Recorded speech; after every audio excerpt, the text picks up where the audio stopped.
잠깐만 같이 기도하고 우리 말씀 나누도록 하겠습니다. 하나님 감사합니다. 오늘도 저희들에게 귀한 주님의 말씀을 허락하여 주시고 주님을 예배하며 주님과 영과 영으로 교통할 수 있도록 저희들 인도하여 주심에 감사드립니다. 하나님, 이곳에 온전히 주님만을 기대합니다. 주님, 저희 가운데 임재하여 주셔서 저희에게 들을 귀를 허락하여 주시고 주님 하실 귀한 말씀을 저희 마음밭에 새기고 이것이 저희들의 삶의 힘이 되어 주님과 함께 동행하는 삶으로 승리자의 삶을 살아가는 저희들 되게 하여 주시옵소서. 감사드립니다. 이 모든 말씀 저희를 너무나 사랑하시는 우리 주 예수 그리스도의 가장 귀한 이름 받들어 감사하며 기도드리옵나이다. 아멘. 할렐루야. 네. 오늘도 여러분들 하나님 예배하시기 위해서 이 자리에 오신 여러분들 주님의 이름으로 축복합니다. 네. 감사합니다. 아닌 게 아니라 정말 오랜만에 여러분들 앞에 서서 이렇게 말씀 전하는 것 같습니다. 너무 반가운 것 같아요. 그죠? 저만 반갑습니까? 네. 사실 우리 사랑하는 우리 김신혁 전도사님 오신 이후에 제가 옆에서 이렇게 보니까 우리 청년부 뭔가 좀 더 따뜻해진 느낌이랄까, 좀 더 밝아진 느낌들 많이 갖게 되는 것 같아요. 제가 아주 솔직하게 얘기해서 열풍까지는 모르겠지만 분명히 훈풍이 부는 느낌입니다. 그리고 우리 3부 예배만 해도 함께하는 사람들이 제가 처음 왔을 때보다 분명히 좀 많아진 것 같다, 이런 생각들이 들어요. 무언가 좋은 일이 있을 것 같은 기대감, 우리 청년부 볼 때마다 제가 그런 감정을 많이 느끼게 되는데, 저는 분명히 이 모든 것이 성령님께서 우리에게 허락하신 귀한 어떤 무엇인가라고 믿고 있습니다. 왜냐하면 여러분들이 이미 알고 계신지 모르겠지만 교회 안에서 이 3부 예배를 위해서, 그리고 여러분들을 위해서 기도하는 사람들이 정말 많거든요. 저는 그 기도를 하나님께서 들으시고 그 기도 가운데 우리 안에 무언가를 행하고 계시다, 그렇게 믿고 있습니다. 아무튼 그런 면에서 저는 오늘 이 예배도 그러한 우리 흐름, 우리 안에 훈풍이 불기 시작하는 그 흐름, 그 분위기를 타서 무언가 어떤 더욱더 우리에게 충만하게 임하는 어떤 훈훈함, 기대감 같은 것들이 크게 나눠지는 예배 되기를 주님의 이름으로 축복합니다. 그런 마음으로 우리 오늘도 말씀 나누기 전에, 제가 항상 말씀 나누게 되면 인사하고 축복하고 시작하죠, 그죠? 오늘은 또 어떤 오글거리는 멘트가 나올까, 여러분도 벌써 기대를 하고 계실지도 모르는데, 자, 이렇게 우리 축복하고 인사하고 우리 말씀 나눴으면 좋겠습니다. 바야흐로 봄이 왔습니다, 그죠? 여러분들 밖에 하늘 보셨어요? 제가 오늘 예배 조금 늦게 오느라고 지금 바로 하늘을 좀 보고 들어왔는데 밖에 날씨가 너무 좋아요. 요 며칠 쌀쌀하기는 했었지만 꽃샘추위, 그 다음에 봄에 내리는 이 비가 겨울로 다시 우리 계절을 되돌리는 신호는 아니잖아요, 그죠? 분명히 봄이 오고 있다라는 증거일 텐데, 주님께서 허락하시는 새로운 계절, 봄이 왔다, 내 인생에도 봄날이 계속되는 마음으로 우리 축복하고 시작했으면 좋겠습니다. 서로를 바라보면 우리 뭐라고 인사할까요? 네, 얘가 한 박자 늦게 왔죠 지금? 네, 우리 이렇게 한번 인사했으면 좋겠는데요. 자, 봄과 함께 당신이 내 곁에 왔습니다. 이렇게 인사하고 축복하도록 하겠습니다. 시작.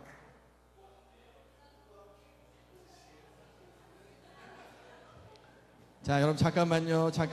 네, 잠깐만요. 네, 이러시면 안 됩니다. 네, 우리 기대감으로 얘기하는 건데, 제가 분명히 서로를 위해서 축복하고 시작하자고 얘기했는데 표정 관리 잘 하셔야죠. 여러분, 이게 보시면 옆에 무슨 그 봄철 황사를 보는 것 같이 그렇게 말씀하시고 이렇게 얘기하면 안 돼요, 그죠? 다시 한번 축복하실 때, 봄과 함께 당신이 내 곁에 왔습니다, 이렇게 축복하겠습니다. 시작.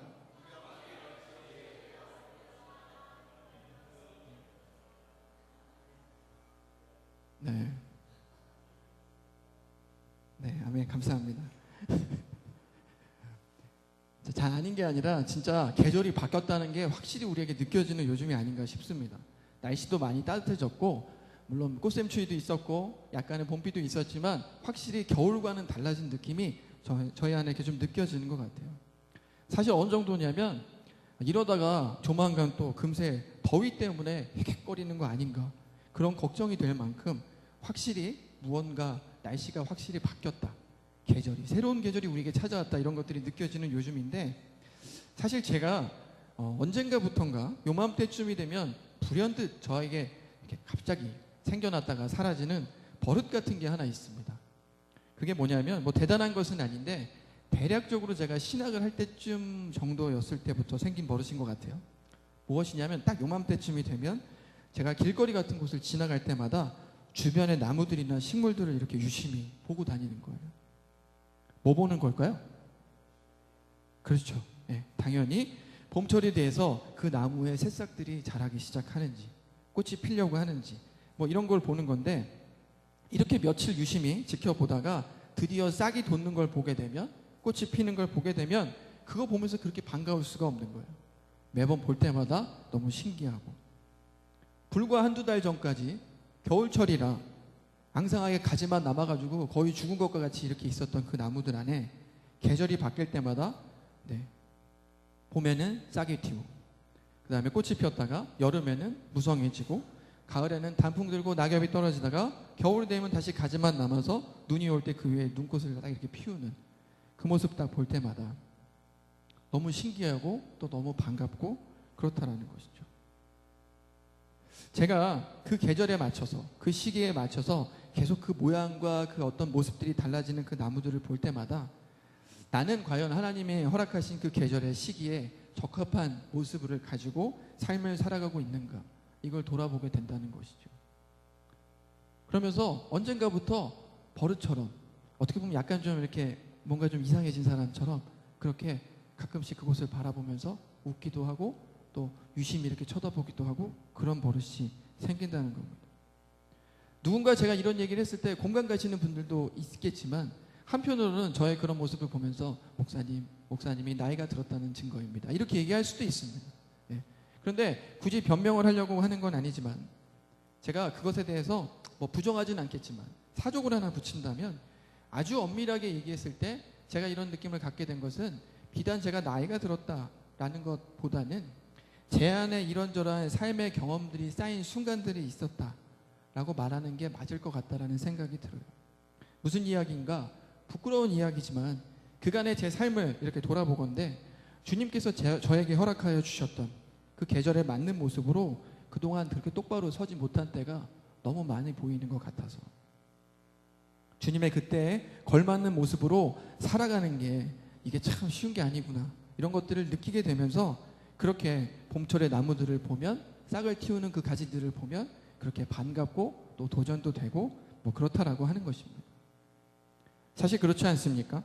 저 정도는 아닐 수 있을지 모르지만, 그리고 각자 정도의 차이들은 있을지 모르지만, 요즘 이래저래 우리가 가끔 접하게 되는 뉴스들도 마찬가지고, 인생 사는 거 이렇게 가만히 보면 그리 만만치 않다, 이런 느낌 갖는 거는 비단 저만의 이야기는 확실히 아닌 것 같다라는 생각이 들어요.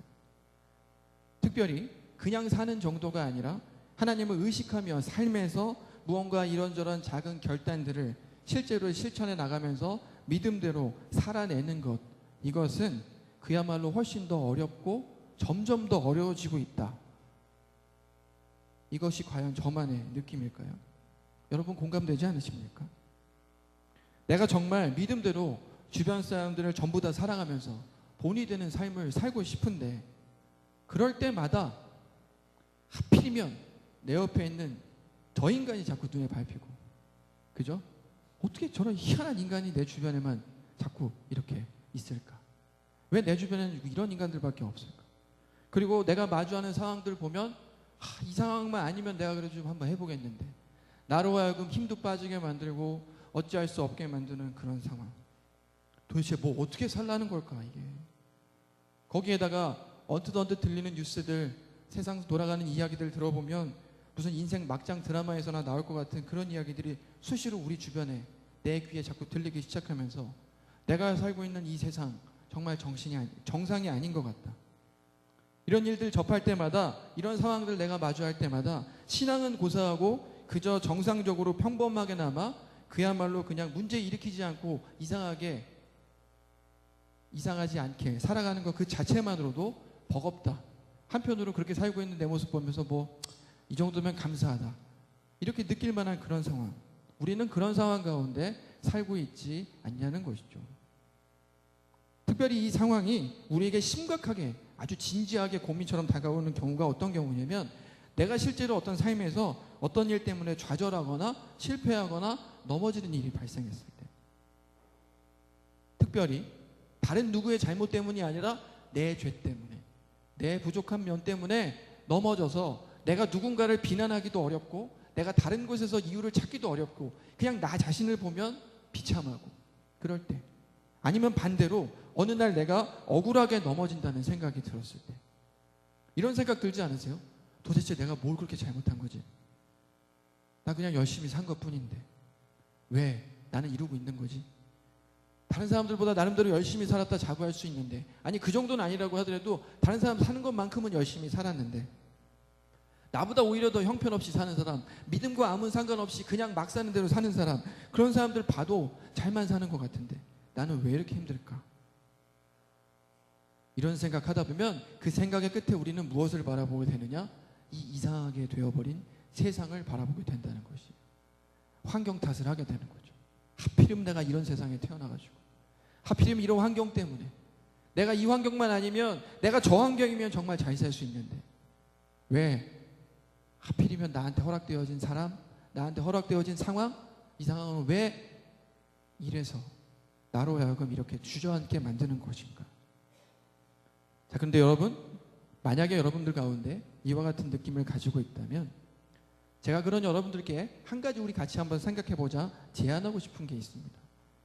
그것이 무엇이냐면, 먼저 권면하고 싶은 것이, 그러한 생각이 그저 여러분들 문제 일으키지 않고 적당히 살아가는 것을 합리화하는 도구가 되어서는 안 된다라고 하는 사실입니다. 제가 이 말씀을 준비하면서 보게 된 한 강연 중에, 그 유명한 강연자의 어떤 한 고백을 제가 듣게 됐는데, 그 강연자가 이렇게 얘기합니다. 그 강연자분의 딸이 유치원을 이제 막 마치고 초등학교 1학년으로 입학을 하게 되었는데, 초등학교 입학하기 불과 몇 달 전에 크게 한번 넘어져서 얼굴을 다쳤습니다. 여자아이인데. 그래서 어디를 다쳤냐면 이 눈썹 있는 데를 이렇게 꼬매게 된 거예요. 그런데 불과 몇 년 전에, 한 1년 전쯤에, 몇 달 전에 어떤 일이 있었는가, 또 넘어져가지고 턱을 한번 꿰맨 적이 있는 거예요. 점점 걱정이 되기 시작합니다. 우리 아이가 자꾸 넘어지니까, 이 여자아이라 이게 더 신경이 많이 쓰이는데 자꾸 꼬매게 되니까 어떻게 해야 될까? 그저 아이에게 자꾸 이렇게 뛰지 마라, 잘 보고 다녀라, 이 얘기밖에 할 수 없었던 거예요. 그런데 초등학교를 들어가게 돼서 이 사람이 아빠로서 자기의 딸을 이렇게 데려다 주기 시작했는데, 데려다 주면서 어느 날 그 아이의 뒷모습을 보니까 아이가 왜 넘어졌는지를 알게 됐다는 거예요. 왜 그랬는가? 아이의 걸음걸이가 안짱걸음, 이 발가락 쪽이 앞으로 이렇게 모여서 이렇게 걷는 이 모습 있잖아요. 이것으로 이렇게 걷기 시작하더라는 거예요, 우리 애가. 그러니까 얘가 정상적으로 걸을 때는 잘 걸을 수 있는데 조금이나마 흥분해서 뛰기 시작하면 어떻게 되는 거예요? 자기 발에 걸려서 자꾸 넘어진다는 것이죠. 이 상황을 모르면, 이 상황을 제대로 감지하지 못하면, 그 부분을 해결하지 못하면 어떻게 되느냐? 우리는 그 아이에게, 그 아이는 자신의 삶에게 무엇이라고 얘기할 수밖에 없습니까? 뛰지 마. 뛰면 안 돼. 넌 뛰면 안 되는 사람이야. 난 뛰면 안 되는 사람이구나. 이렇게 생각할 수밖에 없잖아요. 근데 과연 그게 맞느냐라는 것이에요. 뛰지 않아야 되는 상황이라고, 내 환경은 뛰지 않아야 되는 환경이라고 생각하는 게 과연 맞는가? 근데 여러분 보세요. 이것과 비슷하게 우리가 이야기할 수 있는 재미있는 예가 누가복음에 보면 예수님께서 말씀하신 비유로 똑같이 등장합니다.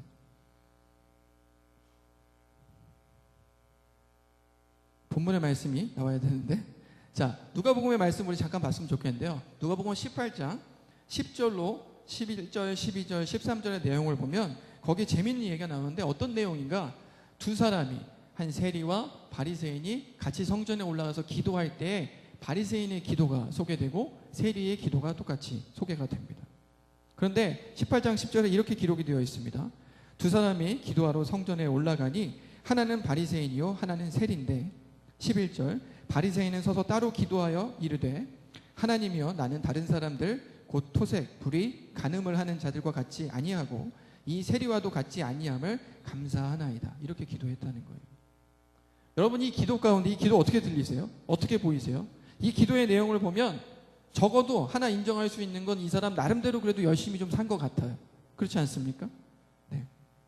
무언가 금식도 하고 11조도 바치고, 그래도 무언가 내가 나름대로 경건하게 열심히 살았다고 할 수 있는 그런 삶을 살았던 사람이에요. 그런데 한편으로는 나보다 못한 누군가를 정죄하고 살고 있고, 다른 한편으로는 그보다는 나는 좀 나음에 대해서 안도하고 만족하고 감사하고 그러고 살고 있잖아요. 제가 앞서 이야기했던 크게 문제 일으키지 않으니까, 크게 내 삶에 뭔가 이렇게 비정상이 없으니까 그냥 그것으로 감사하고 만족하는 삶. 그런데 이 기도가 여러분 보시기에 은혜가 되는 기도입니까? 정상적인 믿음의 생활이라고 보세요? 저는 적어도 그 기도의 내용 가운데 다른 것은 몰라도 어떠한 하나님과의 소통이 없다는 것, 하나님의 뜻과 마음이 어디에 있고 자신이 그걸 맞추고 있는지에 대한 어떠한 고민과 어떠한 무언가가 없다는 것, 이런 기도를 볼 때, 그런 것이 없을 때에 단순히 내 눈에 보이는 내 환경과 나의 모습과 누구의 모습만을 겉으로 보면서 이 정도 살고 있으니까 잘 됐다, 쟤는 왜 저렇게 사는, 이것만을 이야기하는 그 마음속에 영적으로 이 사람이 얼마나 무뎌지고 있는가, 그리고 그 영이 얼마나 무너지고 있는가, 이것을 단적으로 보여준다고 할 수 있는 것이죠. 그래서 내가 이런 세상 가운데 저렇게 사는 인간들도 있는데 11조도 하고 금식도 하고 나름대로 그 정도, 그래도 이 정도 열심히 살았는데 이렇게 나오는 기도가 아니라 오히려 세리의 기도와 같이, 13절에 보면 세리 뭐라고 이야기합니까? 세리는 멀리 서서 감히 눈을 들어 하늘을 쳐다보지도 못하고 다만 가슴을 치면서 이르되 하나님이여 나를 불쌍히 여겨주십시오. 저는 죄인입니다. 이렇게 얘기했다는 거예요. 철저하게 자기 자신이 무너졌다는 걸 고백하는 기도.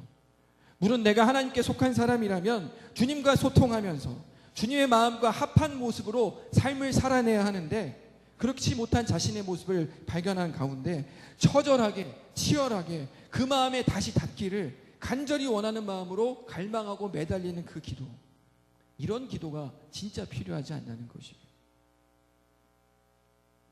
저는 이런 기도의 모습을 우리가 어디에 서서 기도하고 있는가라고 표현을 해보고 싶습니다. 사랑하는 여러분, 세상이 악함을 이야기하는 것, 이 세상 정말 비정상이다라고 이야기하는 것, 그리고 그것을 감지하는 것, 물론 중요합니다. 필요합니다.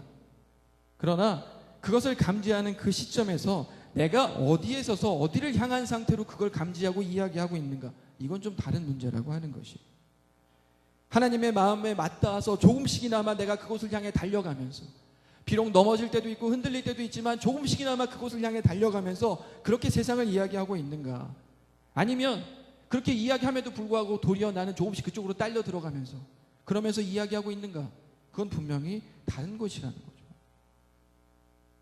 제가 사실 오늘 본문을 소개하기도 앞서 갑자기 뭐 이런 얘기를 하면서 여러분들한테 열을 내고, 제가 원래 가지고 있는 그 특기 있잖아요. 모든 사람들을 조용하게 만드는 이 특.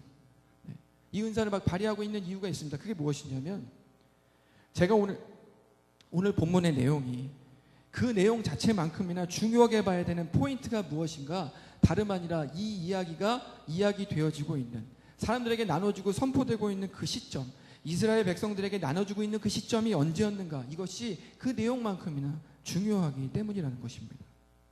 언제였죠? 여러분 느헤미야서 다 봤죠, 그죠? 느헤미야서 내용을 봤을 때 이 이야기가 오늘 사람들에게 나눠주고 선포되고 있는 이 시점 언제입니까? 이미 성벽이 재건이 다 끝났어요. 성벽 재건이 다 끝나고, 다른 말로 얘기하면 하나님의 놀라운 역사하심을 사람들이 다 목도하고, 그것뿐만 아니라 그것에 동참해서 마침내 그 귀한 일들을 완성해내고, 그 뒤에 수문화 광장에서 같이 모여서 그 영이 깨어나는 경험을 하잖아요. 말씀 앞에 그 영이 깨달아지고 깨어나는 그 영을, 그것들을 경험하는 그 순간, 그 마음의 뜨거움을 경험하는 그 순간 선포되어진 내용이 바로 이 내용이라는 거예요. 자, 이것을 인지하고 오늘의 본문의 말씀을 한번 봤으면 좋겠는데, 본문의 말씀 보면 그 내용이 어떻습니까? 본문 내용? 만약에 화면에 뜨지 않는다면 여러분들 다시 말씀을 한번 보셔도 좋은데, 그 내용 어때요? 이 내용을 보실 때 여러분 그 마음이 뜨거워지십니까? 전 여러분들 이래서 사랑합니다. 솔직하잖아요. 뜨거워지지 않는 게 얼굴로도 드러나고 있어요. 뭐 해야 되는 거지 막 이러고 있습니다. 네. 이 본문의 통렬한 회개의 내용들을 바라보면서, 아, 그렇지, 이게 내 모습이지, 내가 이렇게 또 한 번 무너졌었지, 하나님 앞에 우리 조상들처럼 나도 딱 이렇게 살았지, 이렇게 느껴지시냐는 거예요. 사실 오늘 본문의 이 말씀들 있잖아요, 여러분들. 그 내용 다시 보시면 알겠지만 이 내용 자체가 구구절절한 누구의 이야기가 아니라, 옛날 이스라엘 사람들의 이야기가 아니라 구구절절한 자신의 이야기로 들리지 않는 순간 이 이야기는요, 그야말로 고리타분하고 뻔한 이야기가 되어버립니다. 노상 맨날 듣던 이야기, 구약 보면 맨날 나오는 그 이야기, 출애굽에도 나왔고 여호수아서에서 나왔고 사사기에 걸쳐서 나왔던 그 이야기, 무슨 이야기입니까? 에피소드들은 다 다르지만 하나님이 복을 주셨어요. 그런데 이스라엘이 타락합니다. 그러다 어떻게 됩니까? 크게 한 대 맞잖아요. 그리고 나서 하나님 잘못했습니다 얘기하면 하나님이 또 구원해 주세요. 그런 다음에 또 어떻게 됩니까? 또 타락하잖아요. 그걸 계속 반복하는 이 이야기. 여러분, 그래서 이 이야기의 결론이 뭘까요? 여러분 보시기에 이 이야기의 결론이 뭐라고 생각하십니까? 타락하면 안 된다? 교만하면 안 된다? 이겁니까? 여러분 이미 다 알고 있는 것처럼 당연하고 뻔한 얘기는 우리를 깨워주는 게 아니라 어떻게 해요? 우리를 화나게 만들잖아요. 제가 예전에 학교 다닐 때, 아주 꼬맹이 때 친구들하고 그런 장난 했었는데, 가끔 쉬는 시간에 이렇게 잠깐이나마 눈 붙이는 친구들이 있잖아요. 수업 시간 중간에 쉬는 시간에 한 10분 정도 그 시간에 잠깐 눈 붙여서 잠자고 있는 친구들이 있으면, 물론 친한 친구니까 하는 거지만 옆에 가서 툭툭 칩니다. 깨워요.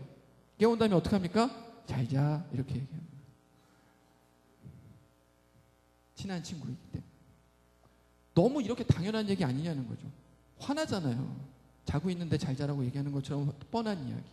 교만하면 안 되는 거, 타락하면 안 되는 거, 그거 몰라서 교만하고 타락합니까? 아니잖아요. 자, 그렇다면 이 이야기를 통해서 우리가 받을 수 있는 게 과연 무엇일까? 이런 겁니까? 사람은 원래 복 받으면 다 타락한다. 그러니까 적당히 받아야 된다. 이건가요? 아쉬운 게 없으면 하나님 버린다. 아쉽게 살아야 된다. 이겁니까? 그러다가 한 대 맞으면 정신 차리니까 맞았을 때 감사하자. 이걸까요? 무엇일까요? 사랑하는 여러분, 만약에 여러분 가운데 이 이야기를 들으시면서 이 이야기를 내가 내 눈으로 다시 한번 이렇게 살펴보면서 보는데도 불구하고 어떤 마음의 찔림이나 뜨거움이 느껴지지 않는다고 한다면, 여러분 이것을 꼭 한번 살펴보고 고민해 보기를 원하는데요. 앞서 설명한 것처럼 오늘의 이 이야기가 과연 이들에게 언제 나누어졌는가? 이것을 볼 때 이 이야기는 분명 성벽 재건이 다 끝나고 또 말씀을 통한 깨달음과 영적 각성이 일어나는 시점에서 이들에게 나눠졌다는 사실을 기억할 필요가 있다는 것이에요. 제가 말씀을 좀 더 풀어보기 전에 이런 가정을 한번 해보도록 하겠습니다. 만약 이들에게 이러한 어떠한 작업들이 없이 이러한 일들을 겪기 전에 이들이 이 말씀을 접했다. 이들의 반응이 과연 어땠을까요? 자, 우리 한번 복기해 봅시다. 가정해 봅시다. 그때 이들의 삶이 원래 어땠습니까? 남의 나라에 포로되어 있던 상황이었죠. 그죠? 참 답이 안 나오는 상황. 그 자체였지 않았을까요? 바로 이 지점에서 우리가 한번 고민을 한번 해보자고요. 이때 이들의 상황이라고 한다는 것이 나라는 멸망했습니다. 이방 민족의 포로가 된 상황이었습니다. 어떤 상황이에요? 뭘 해도 잘 안 되는 상황입니다. 무언가를 꿈꾸고 이루는 것이 정말로 쉽지 않은 그 상황. 조금 노력해서 내 눈앞에 있는 작은 문제 하나 해결한다고 해도 삶 전체를 놓고 보면 크게 달라질 게 없는 인생. 어차피 그 나라 사람들이 다 해먹을 텐데, 나는 노예일 뿐일 텐데, 나는 포로된 사람으로 살아갈 뿐일 텐데, 어차피 그 세상 속에 금수저 은수저는 다 따로 있고 이 세상은 그들을 위한 놀이터일 뿐이고 나는 거기서 대충 그저 나의 삶이 조금이나마 편하기를 바라는 그런 상황. 두렵고 재미없고 짜증나고 그야말로 억지로 하루하루 그냥 살아가는 인생. 그런 인생처럼 느껴지지 않았겠습니까? 만약에 이런 상황 속에서 이들이 그 삶의 무게를 그대로 다 떠안고 그 상태로 이런 말씀을 마주했다면, 그런 상태에서 이들에게 그런 말씀이 선포되어졌다면 그들의 마음이 과연 오늘 본문에서 소개하고 있는 것처럼 뜨거워졌을까요? 그리고 똑같이 삶의 무게에 치여서 하루 겨우 살고 있는 우리는 이들과 과연 뭐가 그렇게 크게 다를까?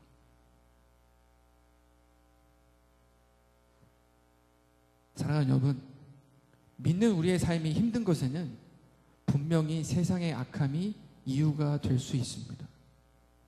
그러나 그것을 극복하지 못하고 계속 그곳에 빠져 있는 그것은 조금은 다른 문제일 수 있는 것이에요. 무슨 이야기인가? 언제부터인가 잘은 모르겠지만 나의 마음이 약하여지고 하루하루 살아가는 것이 점점 더 버거워지고 소망이라는 것이 도무지 느껴지지 않고 때로 두렵기도 하고 무언가 신나지 않는 날들로만 내 삶이 계속되고 있다라고 한다면, 그리고 제일 중요한 것, 이제는 드디어 말씀을 접해도 더 이상 내 마음에 어떠한 뜨거움이 느껴지지 않는 그런 상황이 되었다고 한다면, 여러분 무엇을 고민해 봐야 되는가, 무엇을 점검해 봐야 되는가, 여러분의 영이 무뎌지고 무너지고 있지 않은가를 살펴봐야 된다는 것이에요. 그리고 그런 뒤에 오늘 본문 속의 이스라엘 백성들처럼 어떻게 해야 됩니까? 내가 말씀을 마주하기 이전에 내 삶에 치열한 어떤 순간이 있어야 하는 거죠. 하나님의 뜻에 따라서 많은 위협과 어려움이 있었음에도 불구하고 성벽 재건의 전 과정을 실제 삶으로 순종해내고 말씀을 마주할 때 그 말씀 앞에 깨어지는 과정을 통해서 그 영의 회복의 기회를 마련해야 된다라는 것입니다. 내 실제 삶의 자리에 치열한 그 과정이 없는 이상 내 영은 죽어갈 수 있다는 것이죠. 오늘 본문의 내용은 아니지만 창세기 25장 이하의 말씀을 보면 우리가 잘 알고 있는 한 인물의 이야기가 등장합니다. 여러분들에게 물어보려고 그랬는데 먼저 이게 나왔습니다. 누구죠? 야곱의 이야기입니다. 저는 사실 야곱을 별로 좋아하지 않았습니다. 제가 볼 때 야곱은 그 삶이 그렇게 멋지지 않은 사람이었어요. 그를 둘러싸고 있는 환경도 사실 좀 그랬지만 일단 그 사람 자체가 태어날 때부터 참 별로 아닙니까? 형의 발꿈치 들고 이렇게 나와가지고 이름부터가 누구를 속이는 자, 이런 이름을 가지고 있고 믿음의 가움에서 태어나긴 했죠. 그러나 형은 믿음 없는 자와 같이 바깥으로 돌면서 살아갔고, 그럼에도 불구하고 아버지는 그 형에게만 온갖 기대를 다 걸고 있는 그런 집안의 사람이었고, 본인은 어땠습니까? 남자로서 별 매력도 없고 능력 면에서도 딱히 내세울 게 없는 사람이었죠. 근데 그러다가 이 사람이 결국 어떻게 합니까? 사고를 크게 한번 치잖아요. 아버지도 속이고 형도 속이고 본인이 탐해서는 안 되는 그 귀한 자리를 본인이 갈취해버립니다. 어찌 보면 하나님 앞에서도 딱히 떳떳하지 못한 행동을 한 것인데, 그런 다음에 그 삶이 어떻게 연결되죠? 외삼촌 라반의 집으로 도망가긴 했는데 거기서도 똑같이 그렇게 살잖아요. 자기가 잘 되기 위해서, 자기가 잘 살기 위해서, 살아남기 위해서 지속적인 속임수와 잔기술을 발휘하면서 살아갑니다. 그 삶의 그림은 도무지 멋진 사람의 그림이라고 하기는 어려운 그러한 삶이었다는 거죠. 그렇지 않습니까? 오로지 자신의 생존과 잘됨만 관심이 있었던 그런 인생에, 그런 나머지 결국 나중에 그 형 에서를 만나러 가는 자리에서조차 어떻게 합니까? 그 치사한 모습이 다 드러나잖아요. 자기를 죽일까봐 선물 보내고 하인 보내고 아이들 보내고 자기 아내들도 먼저 앞서 보내고 자기는 맨 뒤에 따라가는 이런 찌질한 인생. 참 보기에 그런 인생이잖아요. 그런데 이런 인생의 이 야곱을 성경에서는 무엇이라고 얘기하는가? 이스라엘 백성들에게 무엇이라고 얘기했는가? 하나님께서 아브라함의 하나님, 이삭의 하나님, 그 다음에 누구의 하나님이라고요? 야곱의 하나님. 근데 여러분 이 이름 거론할 때마다 참, 그런데 그런 이 야곱의 삶이 이 정도의 삶이 된 그 계기가 무엇일까? 이렇게 변화가 된 계기가 무엇일까? 두 번의 하나님과의 큰 조우가 있었다는 거예요. 창세기 28장 16절에 등장하는 것처럼 내가 전혀 뜻밖의 상황에서 하나님을 만나게 되었는데 그때 이 사람이 무엇을 깨닫습니까? 나는 몰랐지만 이곳에도 하나님이 계셨구나.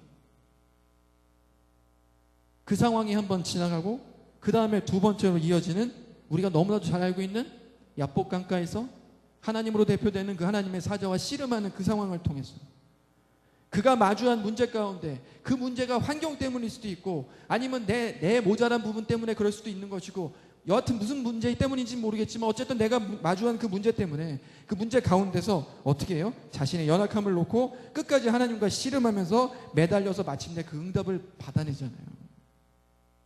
단순히 복 받은 게 아니라. 사랑하는 여러분, 바로 이것이라는 거죠. 세상이 악하다는 것이 우리의 믿음의 기준을 하향 조정하는 이유가 되어서는 안 됩니다. 세상이 악하다는 것이 그저 우리로 하여금 살아남는 것에만 몰두하고 영적으로는 무뎌지고 무너지는 것을 허용해서는 안 된다는 것이에요. 오히려 여러분, 세상이 악할수록, 세상을 지배하는 악의 세력이 강할수록 어떻게 해야 됩니까? 우리는 더더욱더 하나님 앞에 애원하고 매달려야 되는 게 그게 맞는 거 아닙니까? 이런저런 꼼수로 적당히 그 상황만 모면하면서 살던 야곱같이 사는 답이 아니라 주님 앞에 매달려서 마침내 무언가를 그 응답을 찾아가는 그 인생, 이스라엘이라고 불리는 그 사람의 인생을 살아야 되는 것이 아닌가.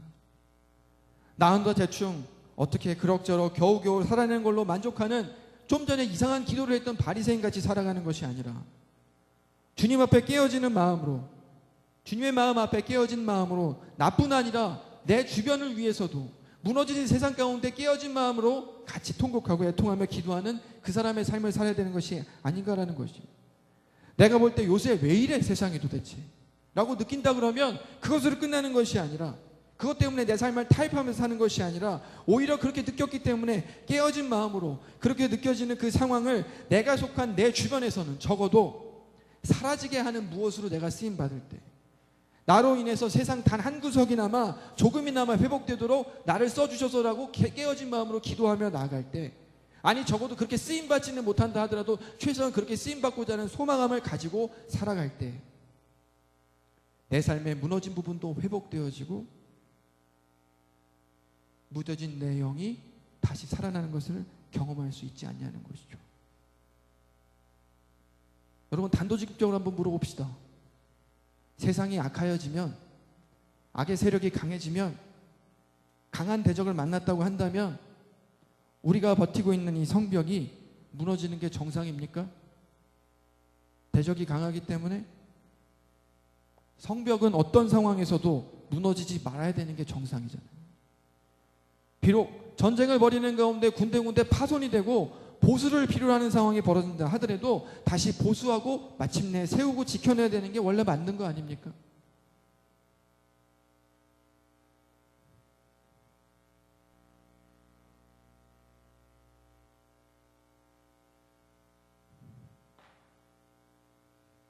난데없이 펜싱의 그림이 등장했죠.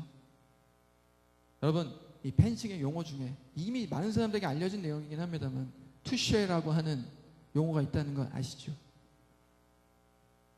이게 의미가 어떤 의미냐면 누군가를 찔렀을 때 하는 이야기가 아니라 내가 누군가에게 찔렸을 때 하는 이야기입니다. 저 찔렸습니다 하고 있는 용어예요. 요즘처럼 이렇게 전자장비를 착용하고 찌르자마자 표시가 되는 장치가 없었을 시절에 서로 이걸 가지고 무예로 단련하고 대련을 할 때에 칼이 워낙에 빨라서 찌른 사람조차도 내가 이 사람을 빗 맞췄는지 제대로 찔렀는지 판단이 잘 서지 않을 때 유일하게 정확하게 판단할 수 있는 사람 누굽니까? 찔린 사람입니다. 그 찔린 사람이 제가 찔렸습니다. 상대방에게 포인트를 주고 제가 졌다는 것을 인정하는 것, 이것이 투쉐라는 것이에요. 여러분, 한번 이렇게 물어봅시다. 여러분 인생 살아가면서 은밀한 시간, 은밀한 그 순간, 내가 하나님 앞에 단독자로 서서 기도하고 있는 그 순간 하나님에게 찔려보신 적 있으세요? 무슨 벌을 받았냐고 물어보는 게 아니고요, 하나님의 마음과 내 마음이 닿아서 여러분 마음이 팍 깨어져 버리는 경험을 해보신 적이 있냐는 거예요. 하나님이 우리를 찌르실 때는요, 어떻게 찌르시느냐, 그분의 깨어진 마음으로 우리에게 오실 때 우리가 찔리는 거예요. 그 깨어진 마음이 내 마음에 닿았을 때, 하나님, 제가 그 마음 딱 경험하고 나니까 주님 앞에 제가 너무 부끄럽습니다. 주님 마음 이러하신데 제가 이렇게까지밖에 살지 못했네요. 이렇게 고백한 만큼, 그렇게 고백할 만큼 주님 그 마음에 내 마음이 닿고 주님 그 영에 내 영이 닿아서 그 마음을 알고 내가 그 마음에 합한 마음을 가지게 될 때까지 치열하게 주님 앞에 매달려서 마침내 깨어진 마음을 여러분 가져본 적이 있냐고 묻는 겁니다. 사실 제가 오늘 이 본문의 말씀을 묵상하면서 은혜를 받기 전에는요, 이 내용 가운데 제 시선을 끄는 것 딱 하나였습니다. 무엇인가? 이스라엘 백성들의 이 어리석음, 이것에 제 시선이 꽂혔어요. 나는 최소한 말씀을 보고 있으니까, 나는 최소한 이 교훈을 보고 있으니까 이렇게 살지 말아야지 하나님, 저는 교만하게 살지 않겠습니다. 저는 교만하지 않게 해주세요. 그게 제 주 포인트였어요, 원래. 그런데 은혜를 받고 나니까 제 순간이 바뀌는 거예요. 제 시점이 바뀌는 거예요.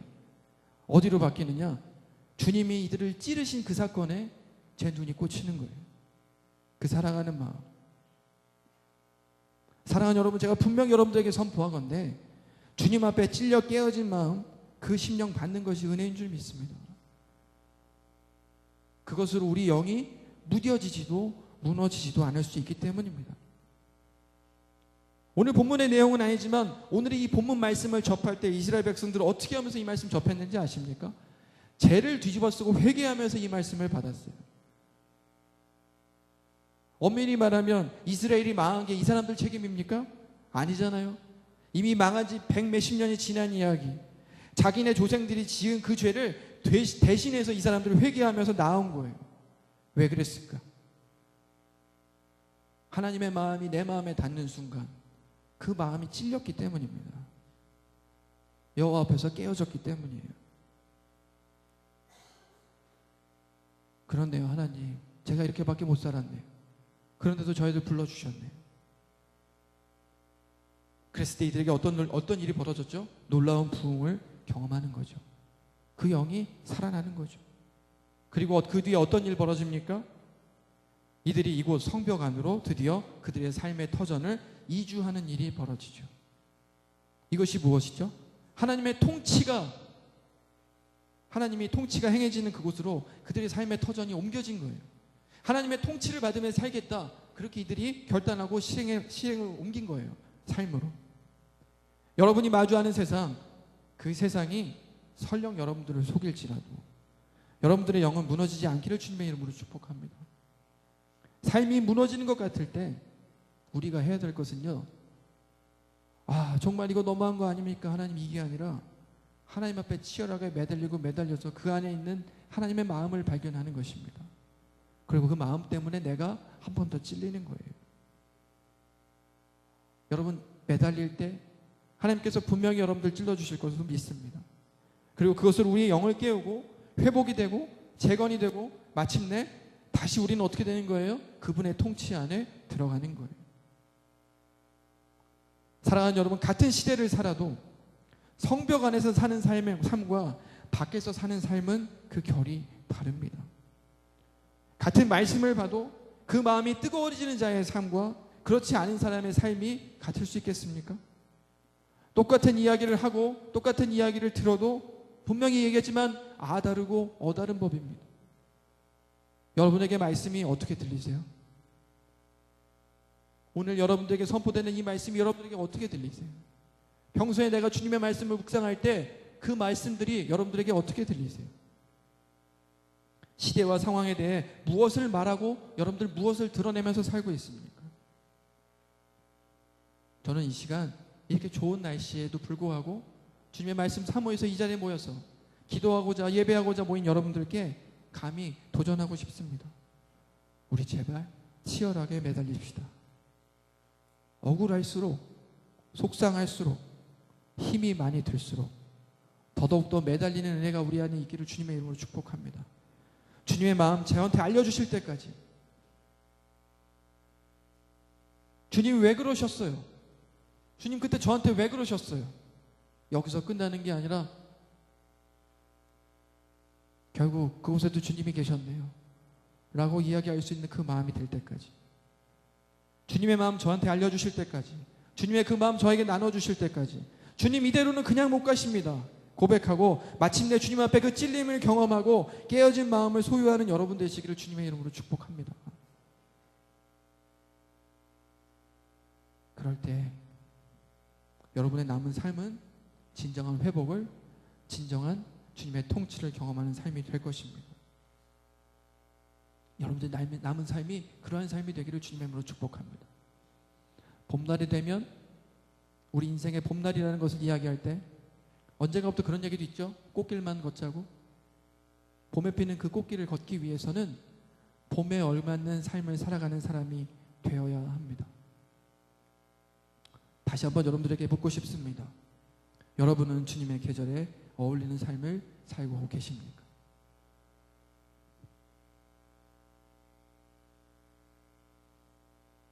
주님께서 주시는 말씀이 다른 누군가에게 주시는 말씀이 아니라 바로 나에게 주시는 말씀. 돌고 돌고 돌고 돌아서 결국은 나의 마음에 닿기를 원하는 그 마음으로 느껴질 때 우리의 영은 다시 한번 주님을 향할 것입니다. 주님과 함께 그렇게 하나 돼서 동행하며 주님의 통치함을 받는 그런 남은 삶을 살아가는 우리 모두가 되기를 주님의 이름으로 축복합니다.